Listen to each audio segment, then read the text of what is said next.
ब्रज कृष्णा के YouTube channel पर आपका स्वागत है। हम लोग हिंदी की क्लास में रस टॉपिक पे चर्चा कर रहे थे। उसी कड़ी में हमने इसकी प्रीवियस क्लास में रस के प्रकार पे चर्चा किया। आज की क्लास में हम लोग कुछ लाइनों में, कुछ पंक्तियों में ये सीखेंगे कि कैसे पंक्तियों को देख के हम रस को पहचानेंगे। एग्जाम में, आपके एग्जाम में कई तरह के सवाल बनते हैं। एक तो रस के स्थायी भाव को पूछ सकता है, रस क्या है, और लाइनों को देके पूछेगा प्रस्तुत लाइनों में कौन सा रस है। तो इस क्लास में हम लोग इन्हीं पे चर्चा करने वाले हैं। आइए शुरुआत करते हैं। हेडिंग पड़ जाएगी आपकी रस के उदाहरण। ठीक है, चलिए लिखेंगे हम लोग। पहला उदाहरण देखिए, किलक अरे मैं नेह निहारूं, इन दांतों पर मोती वारूं। किलक अरे, एक माँ, उसका बच्चा। जब क्या होता, किलक अरे, जब वो बालक छोटा होता, तुतला बोलता है, तुतला के बोलता है, मुस्कुराता है, किलकारी मार के हंसता है, तो उसके दांत दिखते हैं। किलक अरे मैं नहीं निहारूं, तो वही जो माता है वो कहती है कि मैं इस दांतों पर मोतियों को भी वार दूं, मोतियों को भी क्या कर दूं, छोड़ दूं। तो यहाँ पे क्या है, जब बालक किलकारी मार के हंसता है, मतलब जब उसके दांत दिखते हैं मोती जैसे दांत, तो क्या कहती है माँ, तो माँ की ममता जगती है कि मेरा बालक कितना सुंदर है। उस माँ की ममता, स्नेह जागृत होता है। तो वहां पे क्या है, जहां पे माँ की ममता रहेगी वहां पे कौन सा रस होगा, आपका वत्सल रस होगा। स्पष्ट है, नोट कर लीजिएगा। किलक अरे मैं निहारूं, इन दांतों पर मोती वारूं में कौन सा रस है, तो वत्सल रस है। नेक्स्ट एग्जाम्पल देखिए, मेरे तो गिरधर गोपाल दूसरो ना कोई, और जाके सिर मोर मुकुट मेरो पति सोई। क्या करिए, मीराबाई के बारे में सबने सुना है। मीराबाई कह रही है कि मेरे तो गिरधर, मतलब गिरि मतलब पर्वत, धर मतलब धारण करने वाले, मेरे तो गिरधर गोपाल, मेरे तो मतलब मेरे स्वामी कौन है, जो गिरि को धारण करने वाले अर्थात श्री कृष्ण है, वही मेरे स्वामी है, दूसरा कोई नहीं है। और जिसके सिर मोर मुकुट, मतलब जिसके सिर पर मोर मुकुट है वही मेरा स्वामी होगा और कोई नहीं होगा। तो यहाँ पे देखो लाइनों में श्रृंगार का भी वर्णन है, मोर मुकुट जैसी बातें की गई है, और प्रेम का तो वर्णन है ही। तो लाइनों में कौन सा रस होगा, आपका श्रृंगार रस होगा। स्पष्ट है, मतलब यहाँ पे अगर पूछेगा मेरो तो गिरधर गोपाल और दूसरो ना कोई, जाके सिर मोर मुकुट मेरो पति सोई, तो लाइनों में कौन सा रस, तो क्या होता हो गया, श्रृंगार रस।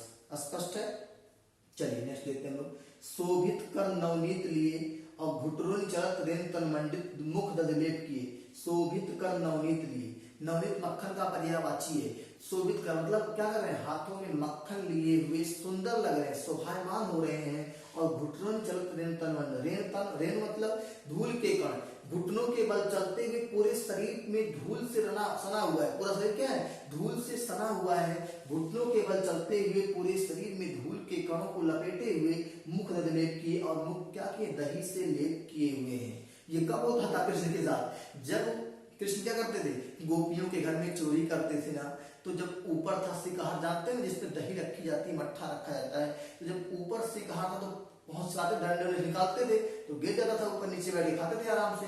तो वही है मुख दधलेप किए, मतलब मक्खन लिए हुए और अपने शरीर में धूल से सने हुए और मुख में दही का लेप किए हुए।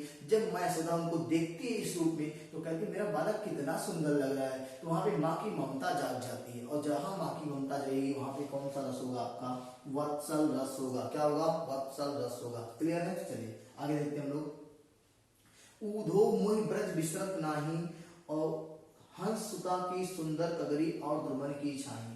यहाँ पे जो निर्मोही श्री कृष्ण भगवान थे, जानते ही है ना, जब ब्रज को छोड़ के मथुरा जा रहे थे तो वहां की गलियां सब कुछ सूनी हो गई थी गोपियों के लिए। तो वही कृष्ण भगवान आज उद्धव से कह रहे कि हे उद्धव, मुझे ब्रज नहीं भूल रहा है। क्यों नहीं भूल रहा, उसके पीछे रीजन है। हंस सुता की सुंदर कगरी, मतलब जो सुंदर गलियां थी, सुंदर उपवन थे, सुंदर पेड़ों की छाएं थी, इन सबको श्री कृष्ण नहीं भूल पा रहे हैं। ये सब क्या है, ये सब आपका श्रृंगार है, और श्री कृष्ण का प्रेम है किससे, ब्रज से। तो यहाँ पे कौन सा रस होगा, श्रृंगार रस होगा। स्पष्ट है, आगे देखिए। उस काल मारे क्रोध के तन उसका कांपने लगा, मानो हवा के जोर से सोता हुआ सागर जगा। मैंने कहा था जहां भी क्रोध की बात आएगी, देखो जैसे मैंने कहा, जैसे ही शब्द आया क्रोध, जैसे ही क्रोध, तो क्रोध की बात जहां आएगी वहां पे कौन सा रस होगा, आपका रौद्र रूप होगा, रौद्र रस होगा। जब आपको गुस्सा आती है तो अपने रौद्र रूप, जो शंकर भगवान का रूप था, ठीक है। अगर शंकर भगवान गुस्सा हो गए तो बचा नहीं पाता धरती पे, तो वही पे भी उस काल मारे क्रोध के तन उसका कांपने लगा, मानो हवा के जोर से सोता हुआ सागर जगा। इतना ध्यान रस आपका यहाँ पे कौन रस है? रौद्र रस है। क्रोध की अवस्था में कौन सा रस उत्पन्न होगा? रौद्र रस होगा। आगे देखिए, केसो कही ना जाई का कहिए, देखत तो रचना विचित्र अति समुझ मन ही मन रहिए। देखो यहाँ पे विचित्र शब्द आया ना, मैंने कहा विचित्र तब होता है जब कोई चीज इतना ज्यादा अद्भुत हो, आश्चर्य लगे आपको देखकर कि ये कैसे पॉसिबल है, तो वहां पे आपको विस्मय की स्थिति आएगी, अद्भुत आश्चर्य लगेगा आपको। तो यहाँ मैंने कहा कि रचना भगवान की ऐसी माया है कि लोग विचलित हैं, आश्चर्य है कैसे ये हो सकता है। ठीक है, तो यहाँ पे क्या है? अद्भुत रस है। क्या है? अद्भुत रस है। क्लियर है? चलिए आगे, झूठे सुख को सुख कहे मानत है मन मोद, और खलक चवैना काल का कुछ मुख में कुछ बोध। क्या कर रहा है? देखिए आज हम लोग यही में जी रहे हैं, हम लोग भौतिक संसाधनों को झूठा सुख मान लेते हैं, हम लोग सोचते हैं जिंदगी से सुख यही है, लेकिन ऐसा कुछ नहीं है, वो क्षणिक है। देखो झूठे सुख को सुख कहे मतलब जो हम लोग झूठे सुख को सुख मानकर मन मोद मन में बहुत ज्यादा प्रसन्न हो रहे हैं। खलक चबैना काल को कुछ नहीं है, वो काल का क्या है? काल के चबैने के समान है, जो कुछ मुख में जा चुका है और कुछ गोद में बैठे हुए हैं मुंह में जाने के लिए। ठीक है, संसारिक जो सुख है ना, ये क्या है? काल के भोजन के समान है, जो कुछ उसके मुख में जा चुका है और कुछ गोद में बैठे हुए जो उसके मुख में जाने के लिए तैयार है। यहाँ पे आपने देखा कि हमको परमात्मा के वास्तविकता की जानकारी हो रही है कि झूठा सुख कुछ नहीं है, परमात्मा के अलावा कुछ भी नहीं है। तो यहाँ पे क्या है? आपका शांत रस। क्या है? शांत रस। जब परमात्मा के वास्तविक ज्ञान से हमारा मन वैराग्य हो जाता है तो क्या होता है? वहां पे शांत रस होता है। आगे देखिए, जहाँ मज्जा मांस रुचिर लख परत बगारे, और जित जित छिड़के हाय से को रत्नारे। जब मैंने कहा था मज्जा मतलब मांस का टुकड़ा, लाश, मुर्दा, ये सब रक्त की बात आएगी, लाश की बात आएगी, मुर्दों की बात आएगी, टुकड़ों की फैले रहेंगे, ये सब देख के आपके मन में घृणा होगी। जैसे आप कहीं जा रहे हो, रास्ते में लाश पड़ी हुई है, चील का हुए इसको घुनों खा रहे हैं, तो आप बहुत घिनाएगी आपको, आप बगल से निकल जाओ घिनाते हुए। तो वही वहां पे कौन सा रस होगा? आपका विभक्त रस होगा। इसका स्थायी भाव जुगुप्सा या घृणा है। ठीक है, तो जब आपको ऐसे मांस समझेगा, शमशान घाट आएगा, मुर्दों की बात आएगी, मांस की बात आएगी, रक्त की बात आएगी, इन सारी चीजों को आप देखोगे तो क्या लगाओगे? आप विभक्त रस लगाओगे। स्पष्ट है? चलिए आगे देखते हैं। अब लव नसानी अब न नसय हो। तुलसीदास जी कहते हैं मैंने अब तक अपना जीवन जहां कहीं भी संसारिक विषयों में लगाया था, वहां से अब मैं हटा रहा हूं अपना मन, और मैं प्रभु के चरणों में लगाऊंगा। अब मैंने जितना भी मेरा जीवन बचा हुआ, मैं उसको कहाँ करूंगा? नष्ट नहीं करूंगा। अब मैं केवल प्रभु के चरणों में ही लगाऊंगा। तो यहाँ पे क्या होगा? शांत रस। क्यों है? क्योंकि तुलसीदास जी को परमात्मा के वास्तविकता की जानकारी हो गई है, इसीलिए यहाँ पे क्या होगा? उनका मन शांत हो गया, इसलिए क्या होगा? शांत रस होगा। ठीक है, शांत रस होगा। आगे, अति मलिन विषधान कुमारी, अधोमुख रहत उरद नहीं चितवत, जो गत हारे चकित जुआरी। क्या है? यहाँ पे वृषभान मतलब वृषभ राजा के पुत्री, मतलब राधा और कृष्ण के वियोग का वर्णन है। जैसे नलनी मतलब कमल जो है वो पानी के बिना क्या है? वियोग में है, नहीं जी सकता, वैसे राधा और कृष्ण का यहाँ पे वियोग है। और वियोग की स्थिति में क्या होता है? विप्लम्ब श्रृंगार होता है। स्पष्ट है? श्रृंगार के दो भेद, संयोग और वियोग, ये आपका वियोग है, विप्लम्ब श्रृंगार। स्पष्ट है? तो ऐसे भी एग्जाम्पल्स आपके एग्जाम में दिखेंगे।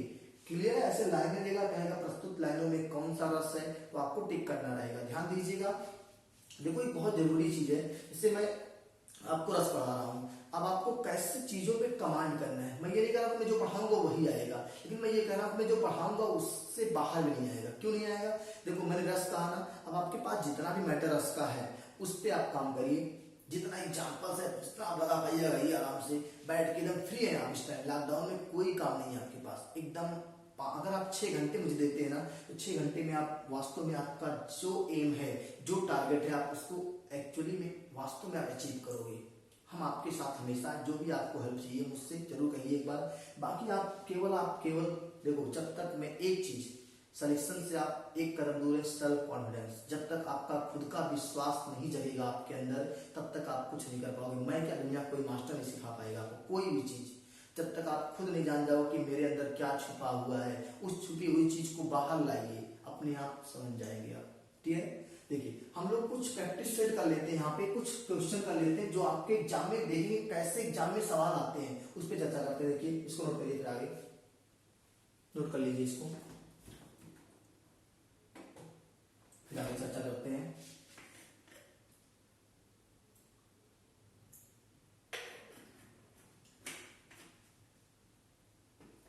देखते हैं कुछ, इसको रिमूव करो ऊपर वाला।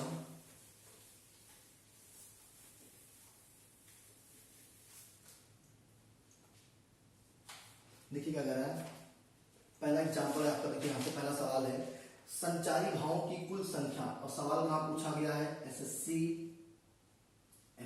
एफसीआई फूड कॉर्पोरेशन में 2012 का सवाल है। एसएससी एफसीआई फूड कॉर्पोरेशन का सवाल है, इसका 2012 का सवाल है। क्या पूछा, संचारी भावों की संख्या मैंने बताया था 33। क्या होती है, 33 होती है। मैंने कहा था संचारी भावों को एक नाम से और जानते हैं, किस नाम से, व्यभिचारी भाव के नाम से जानते हैं। ये भाव वे होते हैं जो पानी के बुलबुलों के समान होते हैं।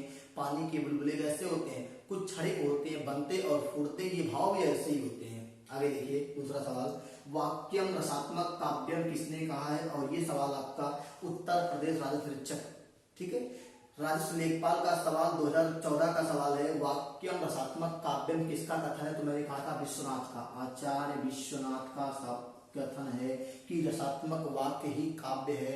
वाक्यम रसात्मक काव्यम किसका कथन है, तो आचार्य विश्वनाथ का। आगे देखिए, भरत मुनि के अनुसार रसों की संख्या मैंने कहा था 8। भरत मुनि के अनुसार रस कितने हैं, 8। यही से सवाल पूछेगा कि भरत मुनि के अनुसार कौन सा रस नहीं है, तो आप कहोगे शांत रस नहीं है। तो कहेगा हिंदी साहित्य का 9वां रस कौन सा, तो आप कहोगे शांत रस है। फिर कहोगे शांत रस का स्थायी भाव क्या है, तो कहोगे निर्वेद है। अगर कहेगा भरत मुनि के रस सूत्र में किसका वर्णन नहीं है, तो विभावानुभाव, व्यभिचारी, संयोगाधरस, रस निष्पत्ति, कहीं पे भी स्थायी भाव का वर्णन नहीं है। तो 2 सवाल एकदम ध्यान से सुनिएगा, भरत मुनि के रस सूत्र में किसका वर्णन नहीं है, तो स्थायी भाव। भरत मुनि के अनुसार रस नहीं है, तो शांत रस। हिंदी साहित्य का 9वां रस तो शांत रस, ठीक है। देखिए नेक्स्ट क्वेश्चन देखते हैं हम लोग यहाँ से, विगत रस का स्थायी भाव, जुगुप्सस। मैं जितने भी सवाल यहाँ पे आपके सामने कह रहा हूँ, सब आपके प्रीवियस ईयर का सवाल है। ये सवाल लेखपाल का 2014 का सवाल है। अगला, शोक किस रस का स्थायी भाव है, ये बीएचयू में पूछा है, बीएड में पूछा है, यूपी टेट 14 में भी पूछा है। शोक किसका है, करुण रस का। शोक किसका है, करुण रस का स्थायी भाव क्या है, शोक है। आगे, किस रस को रसराज कहा जाता है, मैंने कहा था श्रृंगार रस को रसराज या सर्वश्रेष्ठ रस या रसों का राजा कहा जाता है। क्लियर है। अगला देखिएगा, हिंदी साहित्य का 9वां रस शांत रस। क्या है, हिंदी साहित्य का 9वां रस क्या है, शांत रस है। ये भी यूपी बीएड का सवाल था। आगे, टा ठा डा ढा, देखो मैं कुछ वर्ण, टा ठा डा ढा, इन वर्णों के प्रयोग से कहेगा कि काव्य में क्या होता है, तो आप कहोगे ओज। क्या है, किस गुण से संबंधित है ये, इन वर्णों के प्रयोग से काव्य में ओज का गुण आता है। अगला रहेगा माधुर्य गुण। क्या रहेगा, माधुर्य गुण काव्य के किस रस से संबंधित है, तो आप कहोगे श्रृंगार रस से संबंधित है। किससे, श्रृंगार रस से संबंधित है। आगे देखिए क्या पूछा है, शांत रस का स्थायी भाव निर्वेद होता है। क्लियर है। आगे, किस रस का स्थायी भाव रहती है, तो श्रृंगार रस का स्थायी भाव रहती है। रौद्र रस का स्थायी भाव मैंने कहा क्रोध होता है, रौद्र रस का स्थायी भाव। अगला देखिएगा, सर्वश्रेष्ठ रस श्रृंगार रस को माना गया है। कवि बिहारी मुख्यतः किस रस के कवि हैं, तो आपके वीर रस के कवि हैं। तो मैंने आपको कुछ क्वेश्चन दिखाया कि कैसे आपके एग्जाम में सवाल आपसे पूछ सकता है। मैं नहीं कह रहा कि यही सवाल आएंगे, लेकिन रिलेट सवाल ऐसे ही आएंगे, आपको पहचानना होगा। और इसके लिए आपको मैं कह रहा हूँ, आपको सेल्फ स्टडी पे फोकस करना पड़ेगा। मैक्सिमम जितना आप पढ़ पाओ, मीन्स कम से कम 6 घंटे की बात मैं कर रहा हूँ। इस टाइम आपका कितना मोबाइल चलाओगे भाई, आप कितना आप सोओगे, हम कह रहे 10 से 12 घंटा आप सो लो, मोबाइल चला लो, 15 घंटे सो मोबाइल चलाओ, बाकी दिन क्या करोगे आप, कुछ तो करोगे। तो मैं कह रहा हूँ भैया मेरे लिए थोड़ा सा टाइम निकाल के, और एक रिक्वेस्ट है आपसे कि जब भी आप वीडियो को प्ले करिए ना, तो लाइक कमेंट तो करिए, वो तो बहुत दूर की बात है। सबसे पहला काम कि आप वीडियो को पूरा देखिए। जैसे कोई बच्चों को लगता है कि हम रस पढ़े, हमको सब आता है। हाँ मैं मानता हूँ बाबू, सब आपको आता है, लेकिन फर्क क्या, देखो अगर मेरे एक वीडियो से आपका एक भी क्वेश्चन आपको एक्स्ट्रा आ गया, जो आपने नहीं सीखा था, जो आपको नहीं पता था, तो मेरी इतनी जो मेहनत है ना, वो सार्थक हो जाएगी और आप सिलेक्शन से एक कदम आगे रहोगे। चलिए ठीक है, फिर चर्चा करते हैं अगली क्लास में। बहुत बहुत धन्यवाद।